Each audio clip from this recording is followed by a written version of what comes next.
Welcome back. Second part of half of Politics HQ. The Nigerian National Petroleum Company Limited, NNPCL, is seeking to bolster its financial position by securing an additional $2 billion in loans backed by crude oil. Now, according to sources familiar with the matter, Nigeria's national oil company is in talks with international creditors to secure the funding, $2 billion. Mele Kyari is NNPC's Group Chief Executive Officer, and he confirmed the discussions but did not disclose the lender or the specific amount. Now, he stated that the loan will support NNPC's business activities, including investment in the oil and gas sector and production growth. This move also comes as NNPC faces financial strain with a reported $6 billion backlog in payments to international oil traders.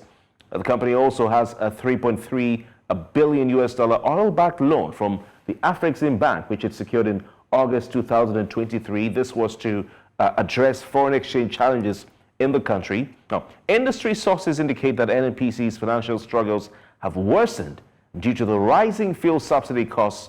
Now, the new loan, if secured, will help the company manage these expenses and also improve its financial stability. All right, I want to introduce our guests very quickly tonight because we want to find out whether this, what impact this will have on the Nigerian economy, especially the oil and gas sector. Bamidele Ayemibo is the lead consultant, 3T Impex Consulting. He joins us virtually from somewhere in Lagos. Bamidele, it's good to have you. Good evening and welcome.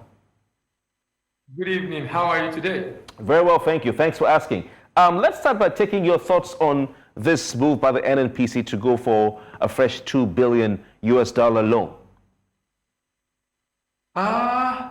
You know, one of the biggest challenges we have in this economy is a situation where the government is not coming out straight to let us know exactly what they are trying to do. I mean, the fact that the NNPC's chief Mele is not really disclosing the details. You know, when you leave gaps in providing information, then you give room for a lot of speculations. It doesn't look like it's a good optics for NNPC. It seems as well NNPC is in distress. It seems as if they don't have what it takes to be able to pay the gasoline supplier, which they are owing right now about $6 billion. And I mean, having borrowed about 3.3 backed by crude oil, now proposing another $2 billion, that's 3.3 from Afrex that was announced earlier. This does not look nice at all. Now, if NNPC have a different information from what is in the public domain as to why this is being done, then it's good that NNPC lay it bare so that the debate can be robust enough to know, is this something we need to have or something we need to do or not? And to the extent that we currently are having issue with forest, we should be expected. In fact, at some point, everybody was saying, look, the price of oil is going up. Why should we not be having a lot of receipt of export proceeds in oil to be able to show up the value of Naira?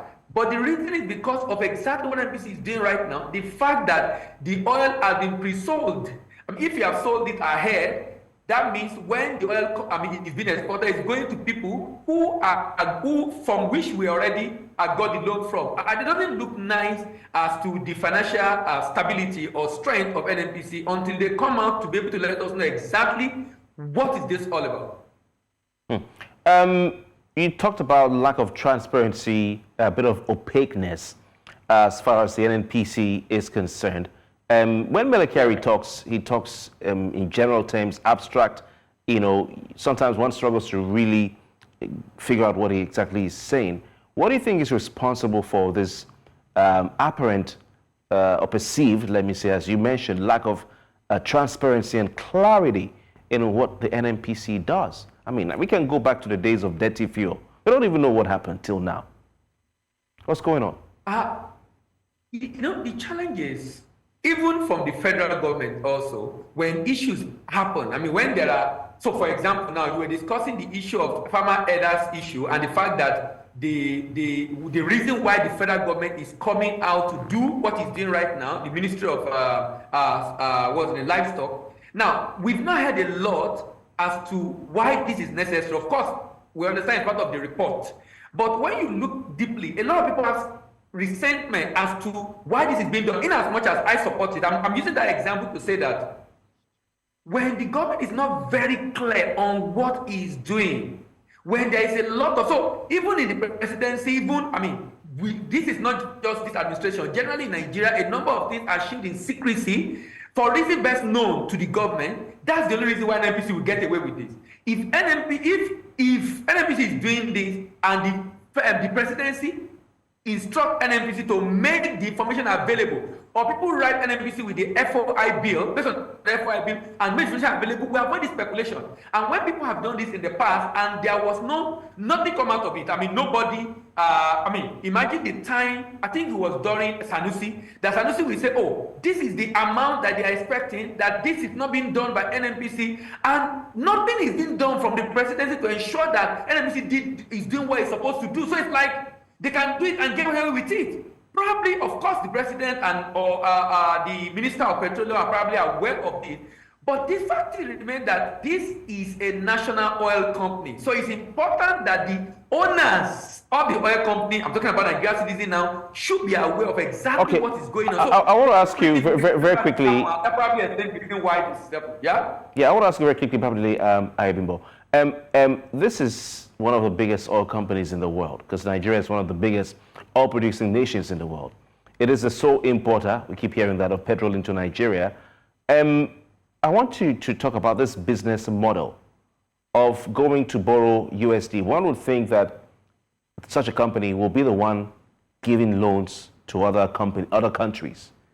So what's happening to Nigeria's crude oil earnings? When you say Nigeria is the biggest, I don't know the basis for that assertion really, because Nigerian total exports, including oil, is just about 70 billion, including oil, less than 70 billion. South Africa, at the time Nigeria was doing about 60 billion in total export, in which oil is 85%. South Africa export was just about 90. Now South Africa is about 120 billion, and Nigeria is still doing about 70. So that we are the largest. I don't know where or the basis for even that assumption, the fact that we're the largest. The issue here is that there seems to be a cash constraint. It seems to be a cash flow constraint. Oh, I have this receivable I'm expecting in future, and if I sell this oil, this is what I will get. So we can agree on the price of that oil I'm expecting to get in future, so that I can give it to you. Now, when I give it to you, so that when the oil is being refined now, it comes to you directly, and you can use that to pay back the loan I'm giving you. It's like the oil is pre-sold. That's the impression is given, and it's a sign that there's not enough funding to be able to carry out the business operation of the company. At least that is what what is in the public domain, what we can perceive or what we can insinuate, because we don't have enough information to be able to Bamidele, you're talking about not enough revenue to run the business. We'll go for a break. When we come back, I would like to find out some more from you about, because, you're a business. You sell, you have crude oil, you produce, you're in charge of, you're supposed to be making money. So where is the money you've been making? We'll come back, when we come back from the break, I'll ask you about that, especially the oil swap deals that the NNPC has been involved in recent years. Stay with us, we'll be right back.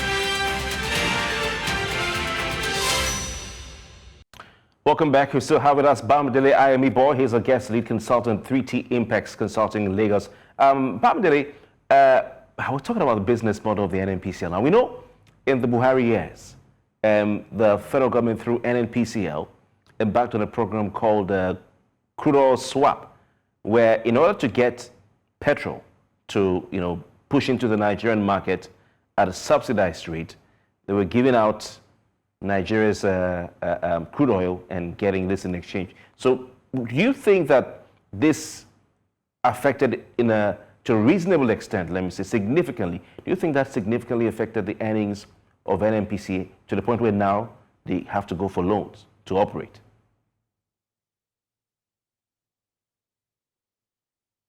And the opaqueness with which that is done. In 2011, there was an investigation by House of Representatives. Even in 2023, there have been recent reports of the Nigerian owing billions of dollars to oil trading company because of oil swap deal. Now, we can insinuate again, like I said, since information is not made available, either because of inflated prices. That means the company might have overvalued the refined product they deliver, leading to Nigeria paying more than what is necessary, or shortfall in delivering. The company might have delivered less refined product than what was agreed. But the fact that there is no transparency will not make us know what exactly happened. Even when the House of Representatives or the Parliament investigate some of these things, the information are not made available to public domain, final report rather, to be able to conclude that this is what must have happened. So the fact remains that the opaqueness means that some people are probably just feeding fat from that deal without much value coming to Nigeria. Because that's the only reason I can explain. The essence is for you to provide crude and get gasoline back or PEMS, whatever it is that you need locally. But this seems not to be delivered. And that probably is the reason why we're finding ourselves where we are right now. Is there a link, a connection? Because some Nigerians are trying to find out, asking, even drawing that link between the ongoing scarcity of petrol or shortage of supply of petrol across the country and this move to obtain a $2 billion loan by NNPCL. I'm part of those Nigerians insinuating that. And the reason is simple.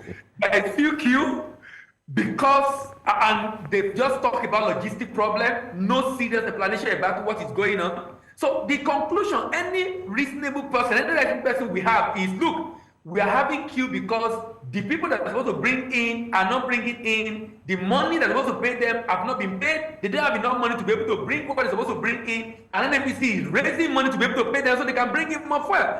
That is the simple explanation. Unless NNPC come out and explain with fact and figure, with detail, on what is exactly going on, we can only continue to insinuate, and this is a logical way to explain what is going on right now.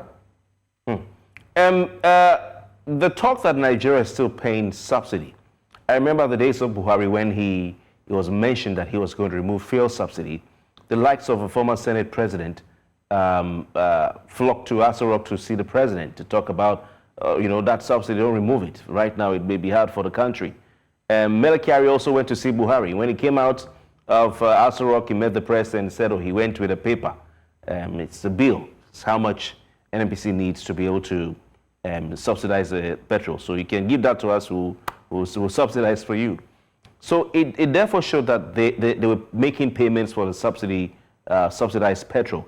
Is the fact that Nigeria under Tinubu is still paying subsidy probably also remotely or closely connected to the financial fiasco the company finds itself in today?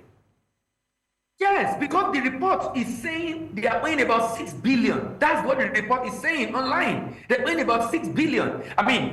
The government also have not explained oil price in Nigeria has been relatively stable in terms of petroleum price. But we know that crude oil price has been going up. So if we are having a situation in which pump price is stable and the market price is going up, the only logical explanation is that someone is paying subsidy somewhere. And I can understand why, sincerely, I can understand why this is necessary. Because if we are at this level in Nigeria and the suffering is this much, you can imagine if they are allowed to continue to go, which is the recent issue I have with when people talk about the fact that the removal of subsidy. The fact is that there's fraud in the subsidy, there's a scam in it, no doubt. So the question we should be asking is, the inefficiency of the government, the inability of the government to be able to do what they've been hired to do, should that be a reason to punish Nigerians? Should that be a reason to punish Nigerians? Shouldn't we find solution? Because subsidizing energy is not new to Nigeria, Nigeria. It's in different parts of the world. Just a final question because of time. How do you suspect, Bamidele, that the NNPCL intends to pay back the $2 billion loan and even the other ones, the 3.3 that they took from Afrexim back? How do you suspect they intend to pay it back? Either from their business operation or they use the security they already have to pay back. Either way, they are for their business operation, and if they can't pay, the reason for pledging the oil production, because they know that to a large extent that will continue to go, is to pay back with that. So they are going to pay back. Of that is, it will affect how much forest is coming in, and of course affect the value of Naira. We might find a situation in which we might see the value of Naira still depreciating further leading to more hardship for people of Nigeria and the economy in general. All right. Let's see how this goes. Of course, it's a limited liability company, NNPCL.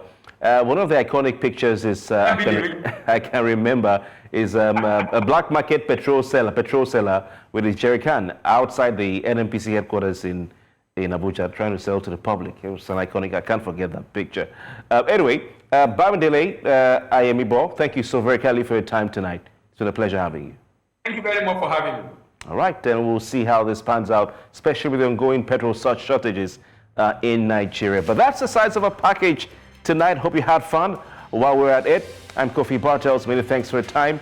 Good night and see you tomorrow.